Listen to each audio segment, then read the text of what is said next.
हाँ जी, good morning. आप सबको रक्षाबंधन के पावन पर्व की हार्दिक शुभकामनाएं।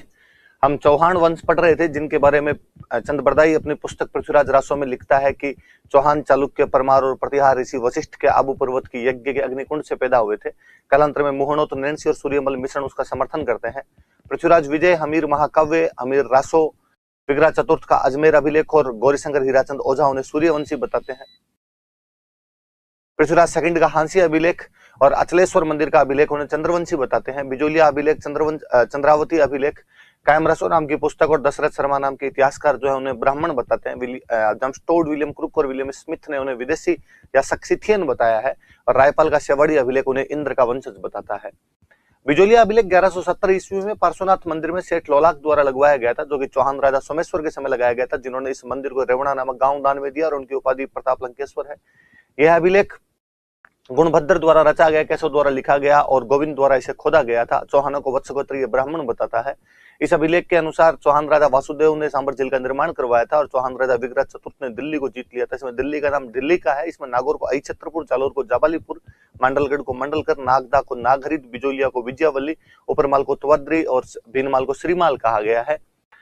चौहानों का पहला राजा वासुदेव था। राजशेखर की प्रबंध कोश कहती है कि उसने 551 में चौहान राज्य की स्थापना की। पहला स्वतंत्र चौहान राजा गुवक प्रथम था, जिसने नागभट्ट सेकंड की अधीनता मानने से मना कर दिया था। हालांकि पहले वो नागभट्ट सेकंड के दरबार में था और उसने उसे वीर की उपाधि भी दी थी। चंद्रराज की रानी जो आत्मप्रभा थी, वो 1000 दीपक जलाकर पुष्कर झील में भगवान शिव की आराधना करती और योगिक क्रिया में निपुण महिला थी। उसे हम रुद्राणी के नाम से भी जानते हैं। वाकपति राज 108 युद्ध जीतता और उसका बेटा लक्ष्मण राज नाडोल में चौहान राज्य की स्थापना करता है। विग्रहराज सेकंड जो था, उसने चालुक्य राजा मूलराज प्रथम को हराया और बड़ौंच के अंदर अपनी कुलदेवी आशापुरा माता का मंदिर बनवाया था। फरिश्ता कहता है कि गोविंद थर्ड ने गजनी के राजा को मारवाड़ क्रॉस नहीं करने दिया था। पृथ्वीराज विजय कहती है कि उसकी उपाधि वेरीगढ़ थी। 1113 में अजय राज अजमेर की स्थापना करता है तथा यहाँ पर किले का निर्माण करवाता। अपनी रानी सोमलेखा के नाम पर उसने चांदी और तांबे के सिक्के चलवा दिए थे। उसने गर्जन मातंगों को हराया था और अंतिम समय में अपने बेटे अरुणराज को शासन देकर पुष्कर अरण्य चला गया था।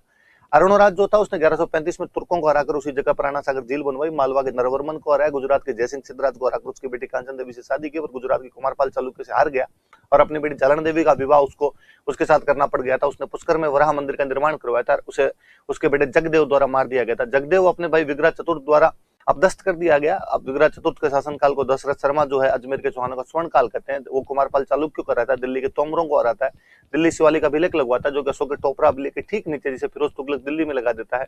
उसने बिसलपुर में एक नगर बसाया, तालाब और शिव मंदिर का निर्माण करवाया। अजमेर में संस्कृत पाठशाला बनवाई। सरस्वती कंठाभरण जिसे कुतुबुद्दीन ऐबक मस्जिद में बदल देता है, जो 2.5 दिन का झोंपड़ा, इसके पास में पीर पंजाब शाह का 2.5 दिन का उर्स लगता है। उसने हरकली नामक नाटक लिखा, जो कि 12वीं के किरात अर्जुनियम पर आधारित है। सोमदेव ने ललित विग्रह राज रची, जिसमें विग्रह चतुर्थ और दशल देवी की प्रेम कहानी है और इसके अनुसार विग्रह चतुर्थ ने गजनी के राजा खुसरो शाह को हरा दिया था। ललित विग्रह राज और हरकली दोनों की जो पंक्तियां हैं वो आपके 2.5 दिन के झोंपड़े की दीवारों पर लिखी गई है। संस्कृत पाठशाला की दीवारों पर लिखी गई थी। उसे हम बिसल देव और कवि बंधु के नाम से भी जानते हैं। उसके बाद उसका बेटा अपरगंगे बना, जिसे जगदेव के बेटे पृथ्वीराज सेकंड ने हटा दिया था। 1167 का हांसी अभिलेख के अनुसार उसने हांसी में किला बनाया, अपने मामा गुहिल गुल्हन की वहां पर नियुक्ति की। 1169 के धोड़ गांव के रूठी रानी मंदिर के अभिलेख के अनुसार उसने बाहुबल से अपना राज्य प्राप्त किया था। उसकी उस रूठी रानी का नाम सुहाव देवी है, जिसके नाम पर उसने मेंदाल में सुहेश्वर मंदिर का निर्माण करवाया था। कालांतर में आपका सोमेश्वर बना। सोमेश्वर गुजरात वालों का भांजा था। उसने कुमारपाल के शत्रु कोंकण नरेश मल्लिकार्जुन को मार दिया था। अचलराज कलचूरी चेदिन नरेश की बेटी कर्पूरी देवी से शादी करता है। उसने अजमेर में खुद तथा अपने पिता अरुणराज की मूर्तियां लगवाई, वैद्यनाथ मंदिर बनाया, 5 अन्य मंदिर बनाए, जिन्हें हम कल्पवृक्ष के नाम से भी जानते हैं। पृथ्वीराज मात्र 11 वर्ष की उम्र में राजा बना था। उसके पिता सोमेश्वर, माता कर्पूरी देवी थी, जो सरंगसिका बनती है और कैमास, भुवनमल, स्कंद वामन और सोड आदि मंत्रियों के सहयोग से शासन चलाती है। नागार्जुन और अपरगंगे उसके चचेरे भाई थे, जिनके विद्रोह को दबाया था। नागार्जुन गुरुग्राम को अपना केंद्र बना चुका था। 1182 में भंडारक जनजाति मथुरा, अलवर और भरतपुर में विद्रोह कर रही थी। उनको दबाता जो जिनपति सूर्य हमें बताता है। 1182 के महोबा के युद्ध में वो परमार्दी देव चंदेल को हराता है और पंजुन राय को महोबा का प्रशासक बनाता है। इसमें परमार्दी देव चंदेल के सेनापति आला और उदल थे।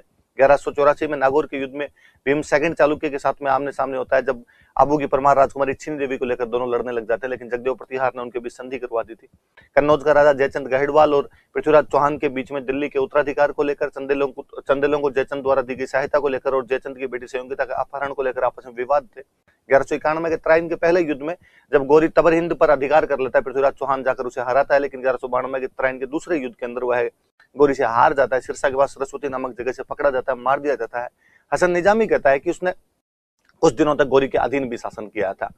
पृथ्वीराज चौहान ने कला एवं संस्कृति विभाग की स्थापना की थी। राय पिथौरा किला बनवाया था। पृथ्वी भटिया चंद्रबरदा ने पृथ्वीराज रासो लिखी। जयानक ने पृथ्वीराज विजय लिखी। वागीश्वर जनार्दन, विश्वरूप, आसाधर और विद्यापति गौड़ आदि अन्य उसके दरबार में हुआ करते थे। उसे हम राय पिथौरा और दल पुंगल के नाम से भी जानते हैं। उसका बेटा गोविंदराज 1194 में रणथंभौर चला जाता है, वहां पर एक नए राज्य की स्थापना करता है। कालांतर में वालन प्रहलादन के बाद वीर नारायण बनता है, जो कि इल्तुतमिश के खिलाफ लड़ता हुआ मारा गया था। वाघबट नासिरुद्दीन महमूद के खिलाफ रणथंभौर की रक्षा करता है। जयतर सिंह 32 साल राज करके अपने बेटे हमीर को शासन सौंप देता है। हमीर 17 में से 16 युद्ध जीतता है। उसने आबू के प्रताप सिंह, चित्तौड़ के समर सिंह, उसने धार के भोज और भीमरस के अर्जुन को हरा दिया था। उसने जलालुद्दीन खिलजी के 2 हमले विफल किए थे। मिफ्ताहुल फुतूह में इसका वर्णन मिलता है, जो कि अमीर खुसरो करता है। जलालुद्दीन खिलजी ने कहा था कि इसे 10 किलों को मैं मुसलमान के बाल के बराबर नहीं समझता। 1301 में अलाउद्दीन खिलजी के हमले के समय अलाउद्दीन का सेनापति नुसरत खान, उलूग खान और अलप खान थे। हमीर की तरफ से धर्म सिंह और भीम सिंह भेजे गए थे, जिनमें क्रमशः नुसरत खान और भीम सिंह दोनों तरफ से सेनापति मारे गए थे। रतिपाल और रणमल के विश्वासघात की वजह से 1301 में रणथंभौर में साका किया गया, जो कि राजस्थान का पहला साका था। रानी रंग देवी जोहर करती है। अमीर खुसरो खजानुल फुतूह में वर्णन करते हैं, जो कि फारसी भाषा में जोहर का पहला वर्णन है। हमीर के नेतृत्व में यहाँ पर केसरिया किया गया था और आपके कब्जा कर लेता है अलाउद्दीन खिलजी। यहाँ पर उलूग खान को किला सौंपता है और अमीर खुसरो कहता है कि आज कुफ्र का घर इस्लाम का घर बन गया है। कुछ इतना हमने पढ़ लिया था।